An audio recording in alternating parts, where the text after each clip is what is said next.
who is working for World Health Organization. Now we'll move on to the other aspect of prawns, the culinary brilliance. If you look at the Indian demographics, 26% of the population is from Gen Z, Generation Z. I mean, some of you must be aware of Generation Z. Some of the people are from Generation Z. Ramraj's daughter is from Generation Z. I mean, people who are born in between 1997 and 2014 are called Generation Z. They constitute 26% of our population, about 367 crores or so, roughly. Do you know what is that they're consuming? What kind of consumption belong to that group? Any guesses, please? The population is of 26%. What could be their consumption? I mean, in the entire consumption of India, what could be the consumption percentage from that age group, Generation G? Any guesses, please? How much? No, you're way off.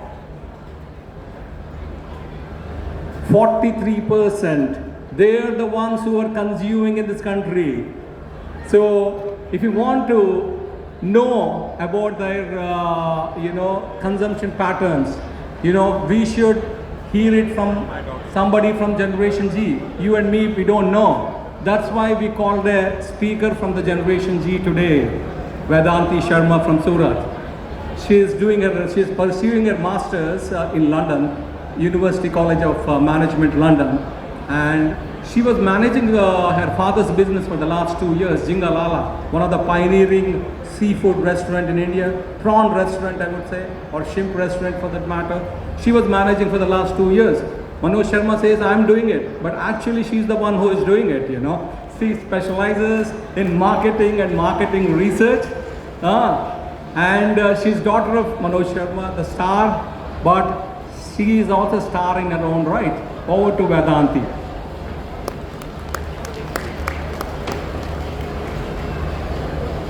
Hello. Am I audible? Hi. Hi everyone, good afternoon. Firstly, I'm very happy to be here and I want to congratulate everyone for this wonderful, unique event that have been organized. This is so one of a kind and I'm very happy to travel all the way from Surat and be here with all of you. Secondly, thank you for the opportunity to give me the stage. People before me who spoke here were so experienced and wonderful. So I'm sure some of you would be thinking, why is a random 23-year-old girl going to give us some value today? But I'm pretty confident that maybe in the next 10-12 minutes you will have something to take back from my talk. But a little bit about myself. I was born in Surat. I come from a family of brilliant shrimp farmers and scientific people. But I think because I was born on the soil of Gujarat, I'm the oddball of the family. I'm more of a business brain and I've studied marketing. And in the last 5 years, apart from studying every other second that I had left, I gave it to our family restaurant, Zengalala, because I have this annoying habit that my father always roasts me for. But every time I wake up in the morning, I just wake up with instant clarity that this is what I want to eat today. Because I'm very emotionally attached to my food, like most people my generation are. Because there's something called eating your feelings, which is a lot of people do in my generation. We associate food with a lot of different complicated emotions and it has become just more than a source of nutrition for us. And because of this one annoying habit that I have, I was able to curate menus, events, buffets, pop-ups, and so many things at Zengalala because I think I was able to tap into the consumer psychology bit of it a lot better. And I learned so much with trials and error. I think that some things, most things work, some things did. But I think that is what makes the experience so awesome to understand. But firstly, because I've worked with so many chefs over the last few years.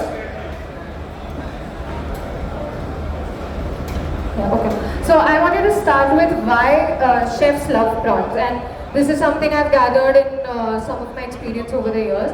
Firstly, of course, the quick cooking time, which we've already heard about, it absorbs flavors wonderfully. Like I think shrimp is an ingredient which you can put into any sort of cuisine and it works. And this is not a quality which every ingredient has, which is why it's so important to put emphasis on this fact. Also minimal prep, we get it in so much varieties where it's clean, peeled, frozen. And that variety of those offerings makes it very easy for people who are picky, who want a certain amount of grams of protein in their diet, to consume shrimp more readily, and it's easily available. I also love the fact that not just chefs, but overall in the quick eating commercial space, shrimps are also seen as very convenient because, like I said, it's high yield as compared to other red meat. It produces less wastage when we actually try to cook it, which is a great thing. It's also sustainable. Freezer-friendly options and ready for on the go is also wonderful. I study in London. I don't have my mom or a house help to help me most of the time, and ready-to-eat food in that department literally saves my life, and it is the reason why I'm able to stand and stay healthy. And that is also something we'll go on to deeper in later slides that I would love to expand on.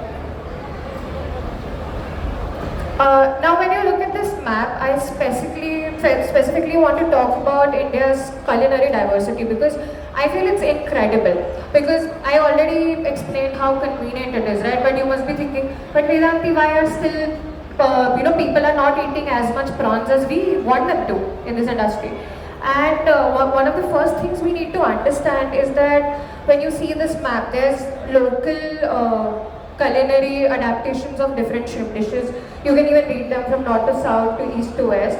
But one thing that really works with why we go towards certain food is the concept of familiarity. Because as humans, we are wired to crave things which are more familiar to them.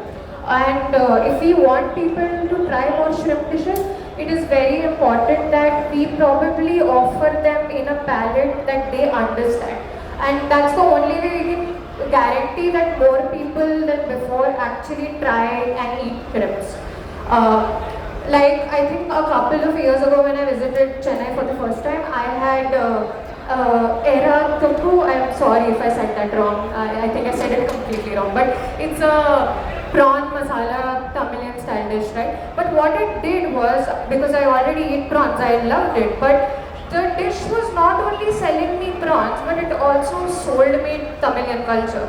I was able to not only enjoy the taste, but I was able to understand Tamilian culture a lot better. And actually that is what separates good food from great food. Because good food tastes nice, sure, but great food not only tastes nice, it also makes you feel emotions. It also tells a story.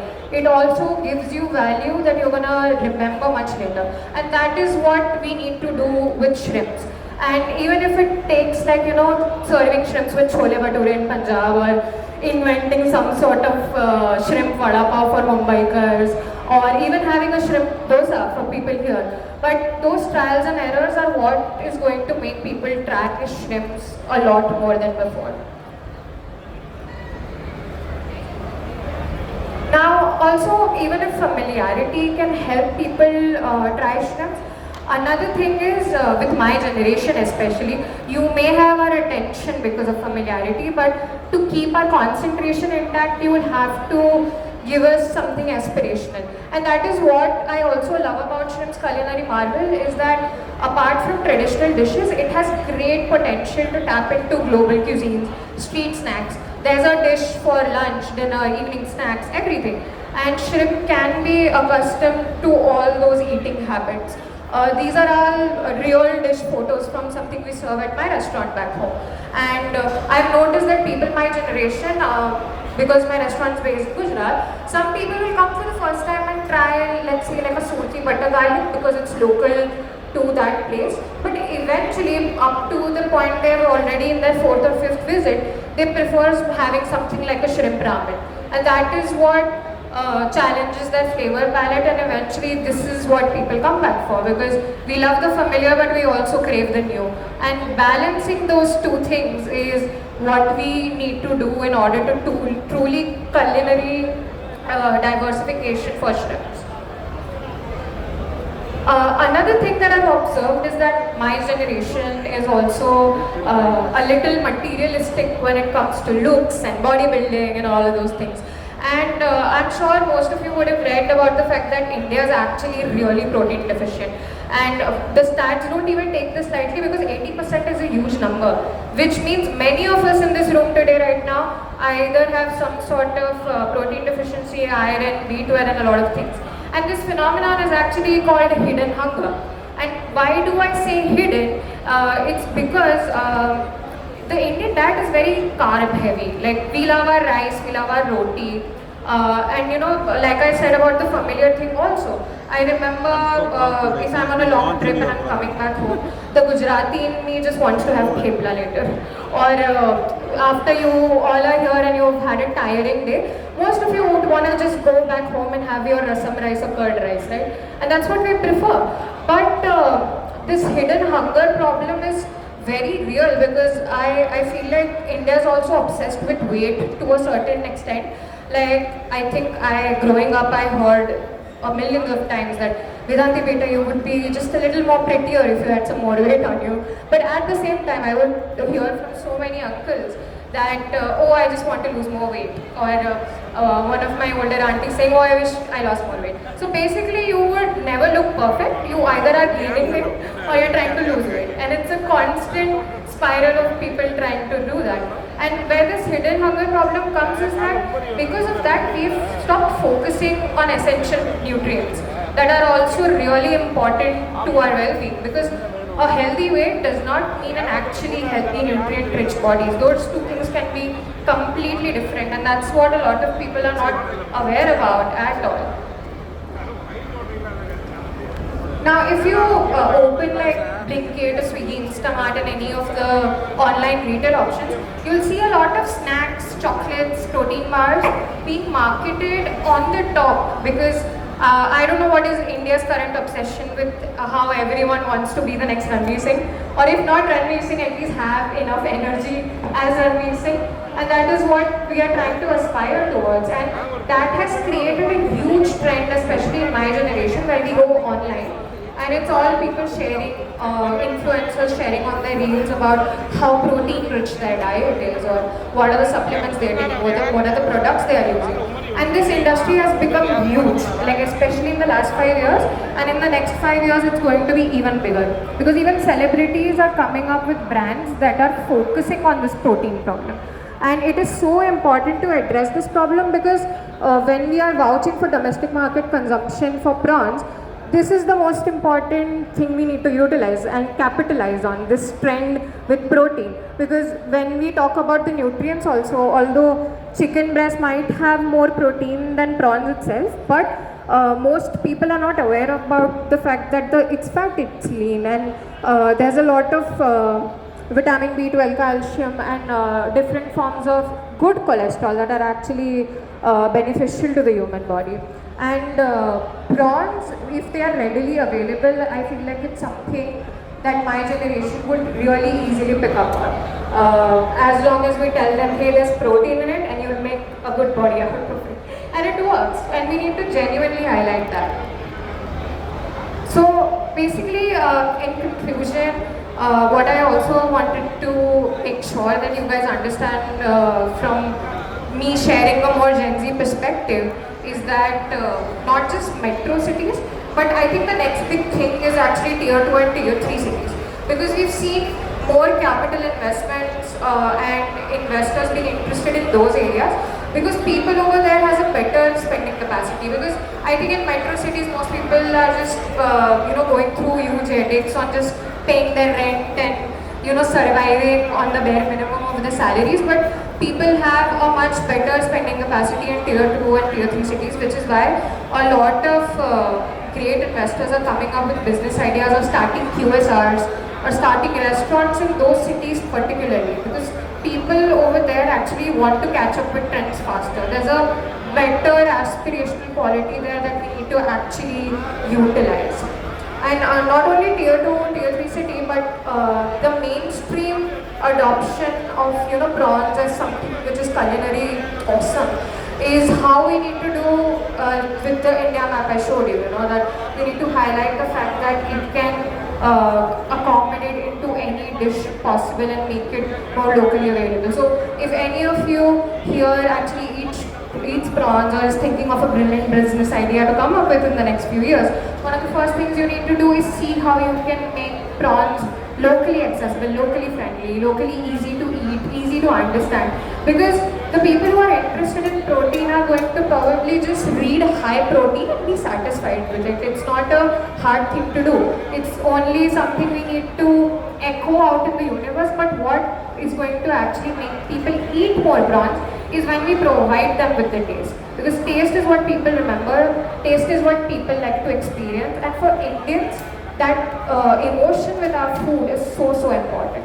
But that's not gonna happen as long as India as a country is united by carbohydrates but divided by proteins, and that is what we need to work on.